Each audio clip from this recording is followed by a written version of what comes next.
Hello दोस्तों। दोपहर का समय था, लगभग 3 बजे। गर्मी अपने चरम पर थी और उत्तर प्रदेश के इस छोटे से स्टेशन पर पसीना और भीड़ दोनों ही लोगों को परेशान कर रहे थे। प्लेटफॉर्म नंबर 3 पर खचाखच भीड़ थी। लोग ट्रेन की प्रतीक्षा कर रहे थे, कुछ खड़े थे, कुछ बैठने की जगह ढूंढ रहे थे और कुछ तो चिल्ला भी रहे थे, पीछे हटो, ट्रेन आ रही है। इन्हीं आवाजों, भीड़ और अफरा तफरी के बीच फौजी वर्दी में एक युवक खड़ा था। नाम था रोहित। एक लंबा, मजबूत और अनुशासित चेहरा, आंखों में दृढ़ता, चाल में सिपाहीपन। उसके कंधे पर एक भारी बैग लटका हुआ था, एक हाथ में टिकट और दूसरे हाथ में पानी की बोतल। आज वो छुट्टी पर जा रहा था, 5 साल बाद अपने गांव, अपनी माँ से मिलने। जब ट्रेन प्लेटफॉर्म पर रुकी तो जैसे कोई तूफान आ गया हो। भीड़ ने ट्रेन की ओर धक्का मुक्की शुरू कर दी, मगर रोहित एक सैनिक की तरह शांत, अनुशासित धीरे से डिब्बे में चढ़ा और अपनी सीट पर बैठ गया।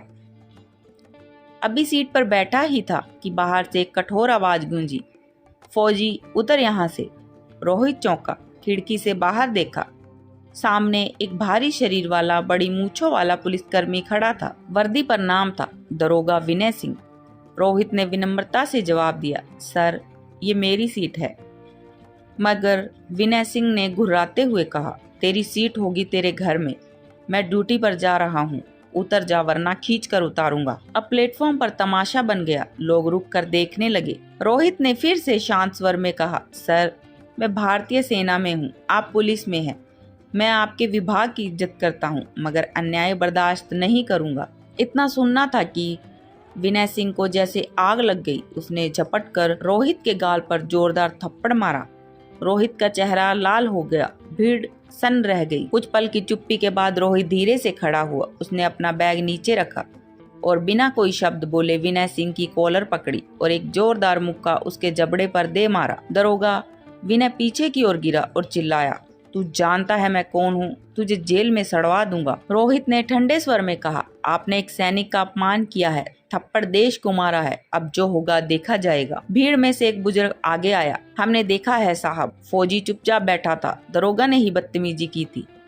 फिर एक महिला भी बोली, हाँ, दरोगा ने गलत किया है, फौजी का कोई दोष नहीं। थोड़ी ही देर में रेलवे स्टेशन पर तैनात कुछ पुलिसकर्मी दौड़ते हुए आए। विनय सिंह चिल्लाया, इस फौजी को पकड़ो, इसने मुझ पर हमला किया है। रोहित ने जेब से अपना आर्मी आईडी कार्ड निकाला और सामने किया, मैं सेना का जवान हूँ, रोहित सिंह, ये मेरी पहचान है। इसी दौरान स्टेशन से बाहर खड़ी एक काली बोलेरो से कुछ और पुलिस अफसर उतर कर आए, 2 इंस्पेक्टर और 3 सिपाही। एक इंस्पेक्टर बोला, साहब चलिए अस्पताल, फौजी को थाने ले चलते हैं। रोहित ने दृढ़ स्वर में कहा, चलूंगा, मगर याद रखो, अब यह बात सिर्फ एक थप्पड़ की नहीं, एक सैनिक की इज्जत की है। थाने पहुंचते ही दरोगा विनय सिंह का घमंड आसमान पर था। टेबल पर हाथ पटकते हुए चिल्लाया, इसको अंदर डालो, देखता हूँ कैसे बाहर निकलता है। रोहित को लॉकअप में डाल दिया गया, लेकिन शाम होते होते सेना के 2 सीनियर अफसरों की टीम थाने पहुंची। उनमें से एक बोले, मैं मेजर सिंह हूँ, हमारे जवान को किस आरोप में बंद किया है? विनय बोला, हमला किया है मुझ पर। मेजर सिंह शांत भाव से बोले, हमने पूरी घटना का वीडियो देखा है, हमला आपने किया था। सेना अपने जवानों की इज्जत पर कोई समझौता नहीं करती है। इसी दौरान डीएम ऑफिस से एक फोन आया। फोन पर आदेश था, मामले की जांच हो, दरोगा विनय सिंह को तुरंत निलंबित किया जाए। फोन रखते ही इंस्पेक्टर ने रोहित को बाहर बुलाया और कहा, आप अब आजाद हैं, कोई केस नहीं बनेगा, आप देश के सिपाही हैं, हम शर्मिंदा हैं। विनय सिंह के चेहरे से रंग उड़ चुका था। इंस्पेक्टर ने उसके सामने कहा, आप निलंबित हैं, कृपया अपनी वर्दी और हथियार जमा करें। विनय सिंह वर्दी उतार रहा था, मगर उसका घमंड और आंखों से भरा अपमान अब उसे चैन से जीने नहीं देने वाला था। उधर रोहित का वीडियो सोशल मीडिया पर वायरल हो गया। हर कोई कह रहा था, ये है असली हीरो, देश की रक्षा करने वाला जवान, जिसने वर्दी की इज्जत के लिए खड़े होकर जवाब दिया। गांव पहुंचते ही रोहित सीधे अपने घर गया। दरवाजा खुला तो माँ बाहर आई। 5 सालों का इंतजार एक पल में खत्म हुआ। माँ ने उसका चेहरा थामा, आंसू भर आए।